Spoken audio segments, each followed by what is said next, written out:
குழம்பு செய்ய வந்து தக்காளி, வெங்காயம், கொத்தமல்லி, பூண்டு அதெல்லாம் வச்சுருக்காங்க. அப்புறம் வந்து திருப்பியும் தக்காளி இதெல்லாம் வச்சுருக்காங்க. அப்புறம் வந்து மீன்லாம் வச்சுருக்காங்க. ஏன்னா வந்து இன்றைக்கி நாங்கள் மீன் குழம்பு செய்ய போகிறோம். கொஞ்சம் புளியை ஊற வச்சுக்கணும். கடாயில் எண்ணெய் ஊற்றிக்கோங்க. கடுகு, சீரகம்லாம் போடுங்க.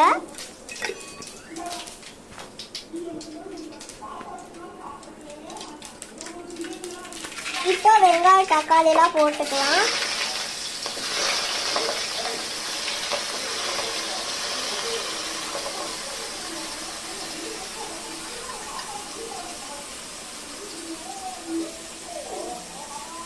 இப்போ வந்து ஆனியனும் மிளகாவும் போட்டாச்சு. சின்ன சின்ன ஆனியனும் மிளகாவும் போட்டோம்.